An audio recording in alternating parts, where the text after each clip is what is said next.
Alô pessoal, mais um vídeo no canal Vene Casagrande para falarmos do Flamengo que finalizou a preparação para pegar o PSG nessa quarta-feira na final do Mundial ou Intercontinental, você escolhe como você quiser chamar, porque se o Flamengo for campeão em cima do PSG, sim, será bimundial, embora muitos torcedores de muitos clubes rivais estejam debochando, dizendo que o Flamengo não será bimundial, que será campeão do Intercontinental.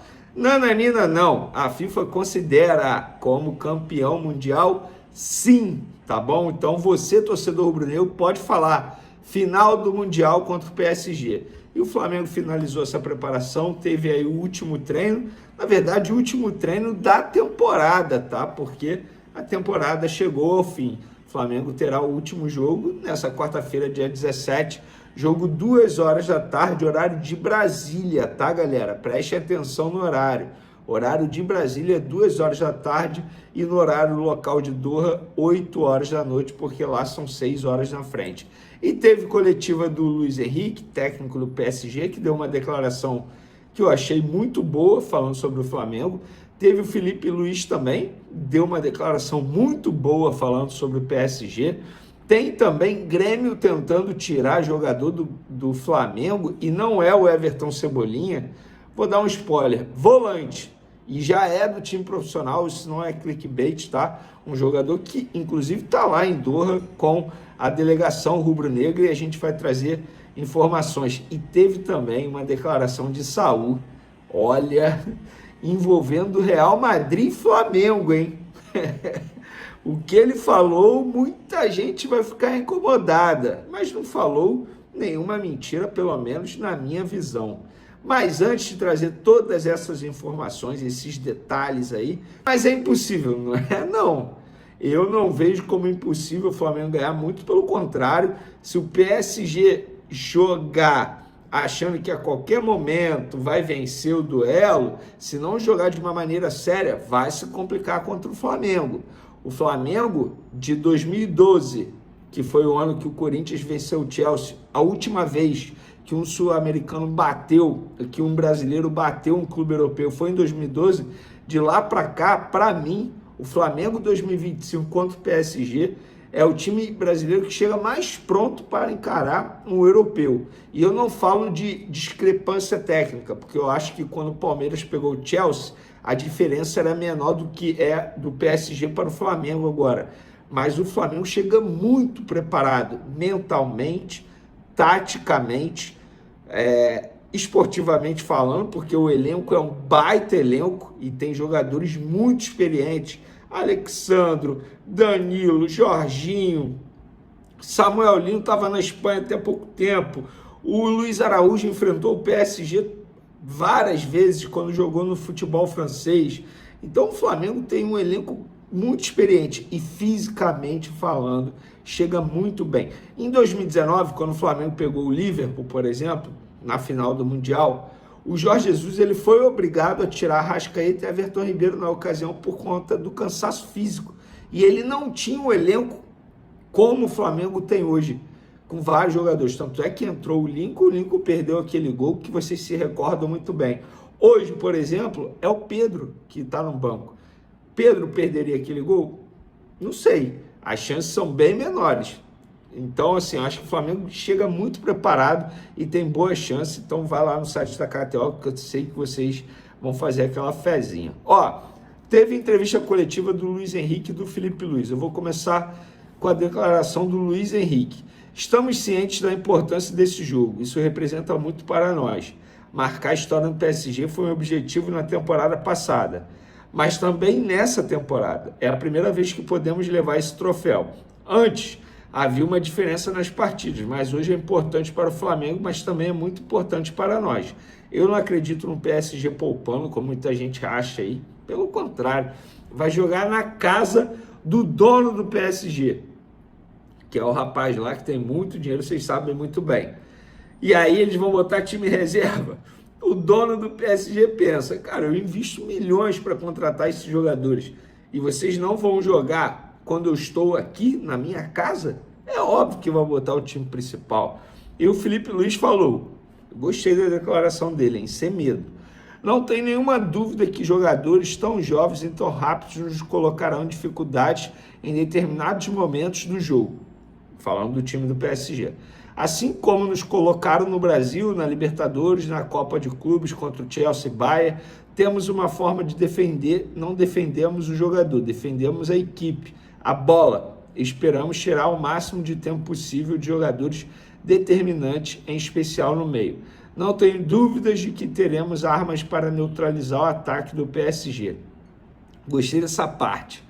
Não tenho dúvidas de que teremos armas para neutralizar o ataque do PSG. E eu não duvido disso. Inclusive, o setor defensivo do Flamengo, para mim, é o ponto forte do Flamengo na temporada. O Flamengo, em 73 jogos, mais da metade saiu de campo sem sofrer gols. Ah, tudo bem, os zagueiros são muito bons. Não é só a zaga. O setor defensivo ele começa desde lá do ataque, com um jogador fazendo recomposição defensiva, a importância do Samuel Lino ou de algum outro jogador que atua naquela posição. Então, o setor defensivo é o forte do Flamengo. Confesso que isso não me preocupa. O que me preocupa é o ataque. Eu acho que a diferença técnica está no ataque. O ataque do PSG é muito forte. E o do Flamengo nem tanto. E quando tem as oportunidades, muitas vezes não aproveita. Para mim foi o ponto fraco do Flamengo na temporada. Não aproveitar tanto as oportunidades criadas. E nesse jogo não pode piscar. É foco máximo do primeiro segundo ao último segundo. É erro zero nesse jogo. Tem que fazer jogo padrão que foi contra o Chelsea, que para mim foi um dos melhores jogos do Flamengo na década. Não só na temporada. E o Saúl é um jogador que está acostumado a esse tipo de jogo. Ele deu uma entrevista ao jornal espanhol AS, ou AS, como vocês quiserem. Saúl se derrete pela torcida do Flamengo e provoca ex-rival. É maior do que o Real Madrid. O Flamengo é mais do que o Real Madrid. Na verdade, o Real não tem torcida. O Real é famoso, sim, por tudo que ganhou, por ser conhecido no mundo todo. Por isso tem seguidores, mas você vai ao estádio e não se sente nada. Por outro lado, você vai ao Maracanã e está sempre cheio. Fora de casa, está sempre lotado de torcedores do Flamengo. Jogamos contra o Sport Recife e trocaram de estádio para caber a nossa torcida. Eu estou falando de um voo de 3 horas e meia em relação ao Rio de Janeiro. Você vai a Lima e a nossa torcida lota. E a do Palmeiras, não. Aí você diz, isso sim é uma torcida grande. Olha o Saúl, rapaz. Tá soltinho, hein, Saúl? Gostei da declaração do espanhol. Falou mentira? Não falou mentira. Falou apenas verdade. Verdades essas que vão doer em muita gente por aí, tá? É o seguinte, galera. Falando agora de mercado da bola. Informação do Coluna do Fla.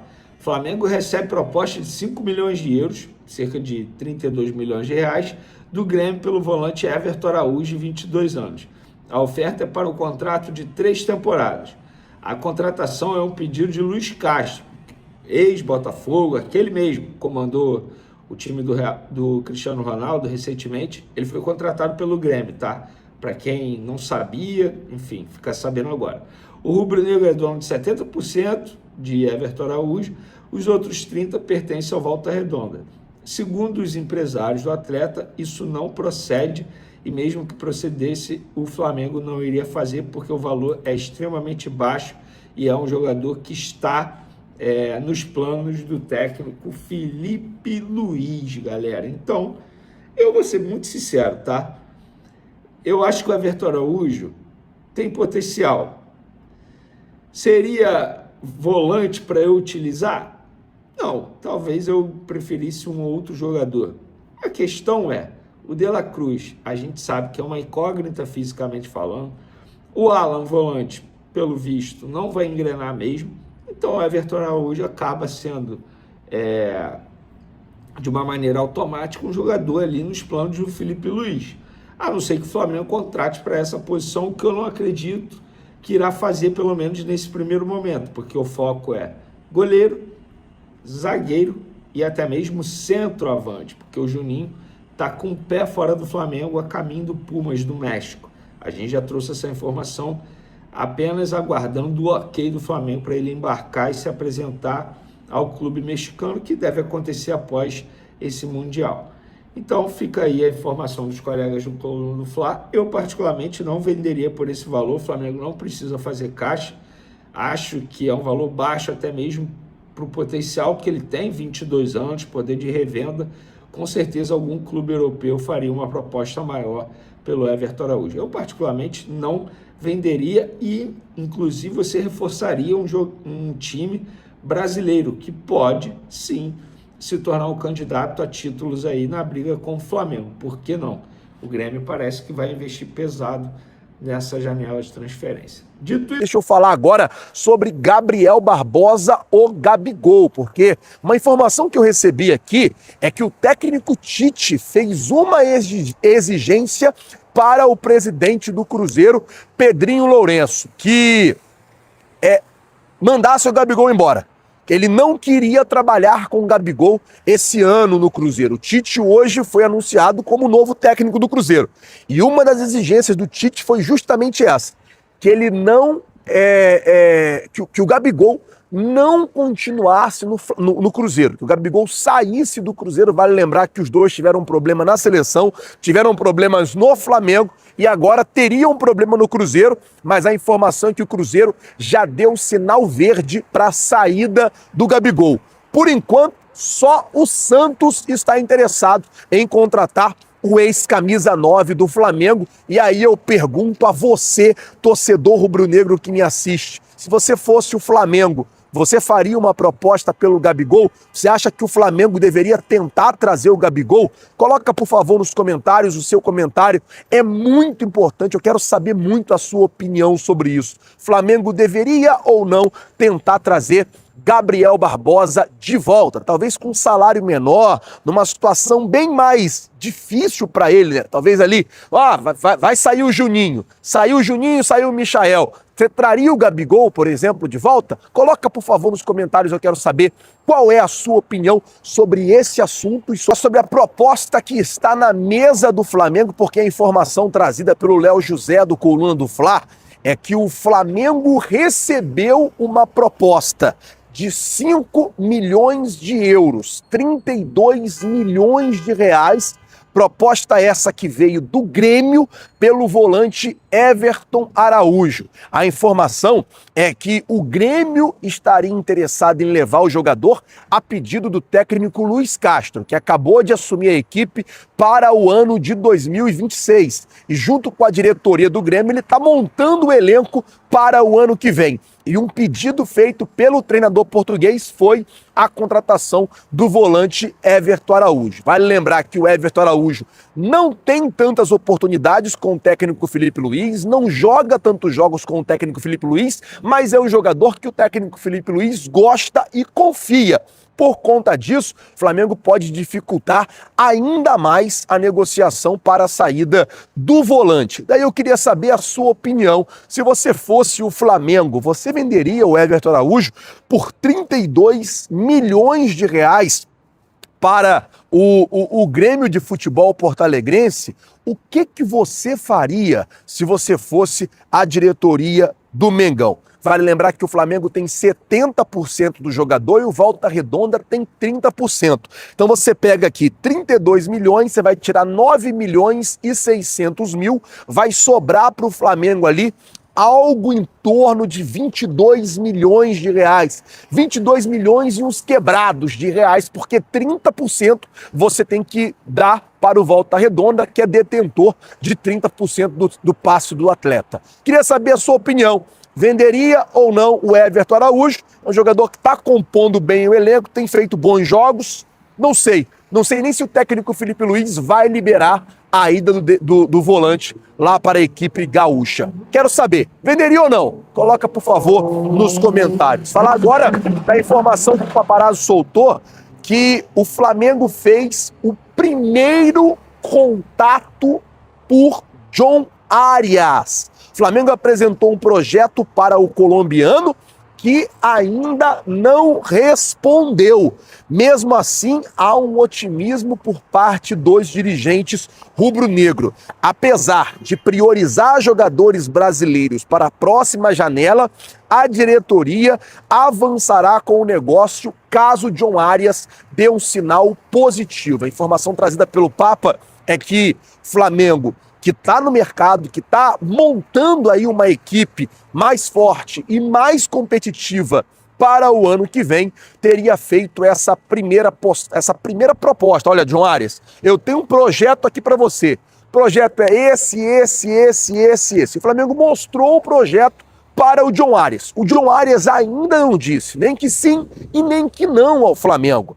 Óbvio que depois que ele disser, beleza, Flamengo, eu topo o desafio, eu aceito o projeto, o Flamengo vai avançar e vai tentar levar essa negociação para o Wolverhampton para tentar trazer o jogador colombiano para o ano que vem. Mas tudo vai depender de um sinal positivo do John Arias para o Flamengo. O Flamengo ainda aguarda essa situação. Vamos esperar para ver como é que vai ficar isso. Obviamente, o John Arias tem aí uma questão lá com o Fluminense, parece que tinha ali uma cláusula que dava ao Fluminense uma prioridade no retorno dele para o futebol brasileiro. Isso tem que ser visto, isso tem que ser estudado e tem que ser organizado direitinho até para que o Flamengo não fique no prejuízo. Mas a informação trazida é que o Flamengo, sim, já fez o primeiro contato para a contratação do colombiano e agora aguarda a resposta do jogador. Bom, gente, eu vou ficando por aqui. Quero saber de você se você está animado para o jogo de amanhã, se você está confiante no jogo de amanhã. E, cara, é isso. Tudo que tinha para se fazer foi feito. Agora, todos os treinos já passaram, toda a preparação já passou. Agora cabe ao Flamengo ter fé que vai dar tudo certo e a gente vai entrar em campo amanhã e vai buscar o bimundial. Muito obrigado por tudo, obrigado pela audiência. Valeu, galera. Tamo junto. Vocês já sabem. É nóis.